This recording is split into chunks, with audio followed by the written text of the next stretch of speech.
Assalamualaikum warahmatullahi wabarakatuh. Nama saya Nurin Afrina dari kumpulan 3 dan ahli kumpulan saya ialah Amira, Alia, Tia dan Aini. Video ini adalah tentang perayaan-perayaan yang diraihkan oleh masyarakat India di Malaysia. Seperti yang kita tahu, kaum India di Malaysia meraihkan pelbagai perayaan. Antara perayaan yang umum diketahui ialah Deepavali, Thaipusam dan Pongal. Ketiga-tiga perayaan ini diraihkan oleh mereka yang menganuti agama Hindu dan setiap perayaan tersebut mempunyai simbol dan tujuannya masing-masing. Pada hari perayaan-perayaan tersebut terdapat pelbagai aktiviti yang dilakukan oleh mereka dari awal pagi sehingga ke malam dan setiap aktiviti tersebut mempunyai sebab-sebab mereka yang tertentu. Ada antara mereka yang membuat rumah terbuka bagi menyambut perayaan tersebut bersama rakan-rakan mereka yang berlainan bangsa, tetapi kebanyakan daripada mereka meraihkan perayaan tersebut di Batu Cape. Malaysia juga memberikan cuti umum pada hari Thaipusam dan Deepavali bagi memberi laluan kepada mereka yang menyambut perayaan tersebut. Tanpa membuang masa lagi, mari kita teruskan dengan penjelasan tentang perayaan-perayaan tersebut.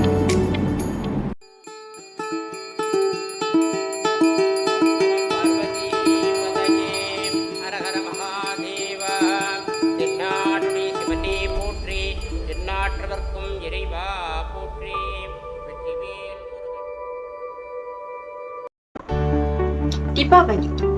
Perayaan Deepavali disambut oleh masyarakat India yang beragama Hindu pada bulan gelap yang bernama Aipasi pada bulan Oktober dan November. Deepavali membawa maksud sebarisan pelita kerana mereka percaya bahawa kecerahan dapat mengatasi kegelapan, kebaikan mengatasi kejahatan, keadilan mengatasi kezaliman dan kebijaksanaan mengatasi kejahilan. Salah satu tradisi perayaan Deepavali ialah mereka akan menyucikan tubuh badan mereka dengan memakai sedikit minyak di kepala dan kemudiannya mandi di pagi hari. Kemudian mereka akan bersembahyang sama ada di rumah atau di kuil, dan selepas itu mereka akan berkunjung ke rumah saudara mara dan jiran-jiran menikmati sahajian yang disediakan. Kemudian pada malam hari pula, barisan lampu atau pelita akan dinyalakan dan bunga api serta mercun memeriahkan lagi sambutan mereka di malam hari. Deepavali juga dikait rapat dengan perhiasan bernama kolam atau rangoli. Kolam merupakan perhiasan di mana beras putih yang diwarnakan dengan warna yang cerah akan disusun menjadi sebuah motif bercorak. Kebiasaannya, kolam ini akan bermotif tumbuh-tumbuhan. Selain menjadi perhiasan dan penjara rumah, kolam bertujuan untuk menarik kehadiran serangga dan burung di sekitar rumah. Masyarakat Hindu mempercayai bahawa kolam ini dapat menjadi satu tarikan untuk kebaikan dengan amalan memberi rezeki atau makanan kepada makhluk lain. Perayaan Deepavali ini telah menjadi satu tradisi yang besar dalam kalangan rakyat Malaysia. Perayaan Deepavali di Malaysia merupakan salah satu perayaan yang terbesar dan disambut dengan meriah. Batu Caves yang mempunyai beberapa kuil Hindu merupakan tempat utama yang akan dikerumuni oleh penganut agama Hindu yang menyambut Deepavali. Kepentingan perayaan ini dapat dilihat apabila pusat membeli belah seluruh negara, terutamanya yang berada di pusat bandar, akan meletakkan perhiasan perayaan Deepavali ini di dalamnya. Ini dapat menyemarakkan lagi perasaan seronok sambil menunjukkan bahawa negara ini adalah negara berbilang bangsa yang menyambut pelbagai jenis perayaan.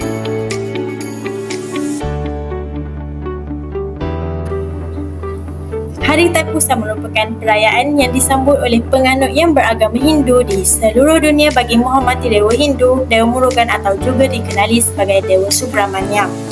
Thaipusam dirayakan pada bulan Thai, bulan ke-10 dalam kalender Tamil.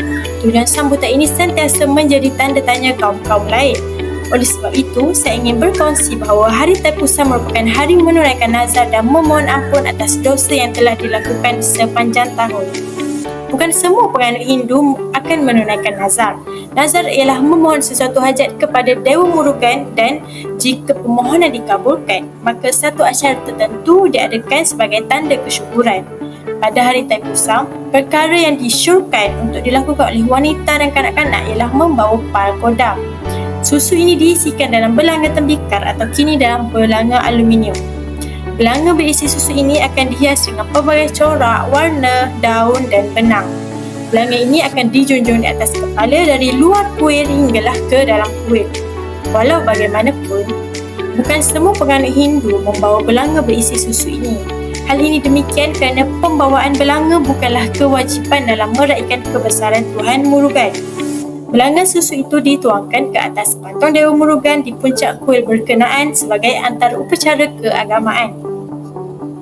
Memecah kelapa ketika sambutan Taipusa merupakan upacara pembersihan yang diamalkan oleh penganut Hindu. Ia merupakan simbolik yang mewakili penyerahan ego seseorang di kaki Tuhan yang dilakukan dengan penuh keazaman dan pengabdian. Kelapa yang dipecahkan itu dikumpulkan dan isinya dimakan mentah atau digunakan untuk memasak. Ia adalah antara keindahan amalan agama Hindu yang memastikan barang makanan tidak dibazirkan. Ramai juga lelaki Hindu yang mencukur rambut pada hari tersebut dan mewarnakan kepala yang botak itu dengan warna kuning daripada kunyit. Perkhidmatan menggunting rambut ini ada disediakan di luar kuil dan dengan bayaran tertentu.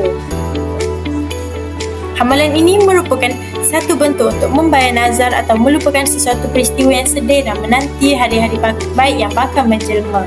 Sebagai cara menyeksa diri dilakukan bagi menunjukkan mereka memohon ampun.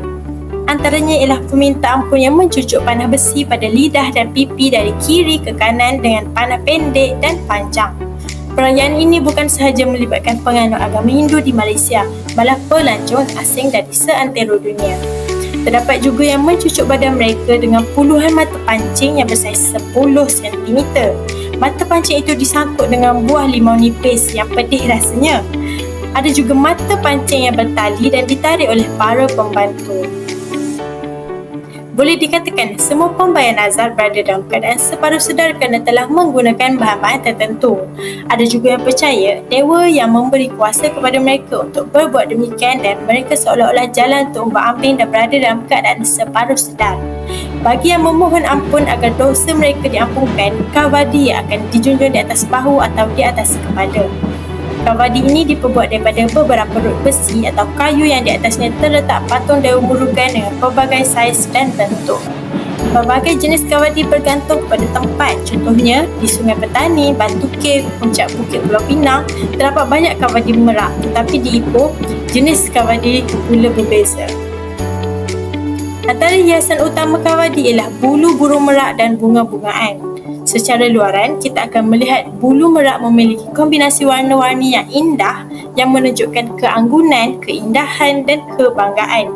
Ianya mewakili seperti Dewa Murugan dan dengan menjunjung kavadi bermakna mereka menganggap mereka sebagai kenderaan yang berbakti membawa tuan mereka ke atas bukit.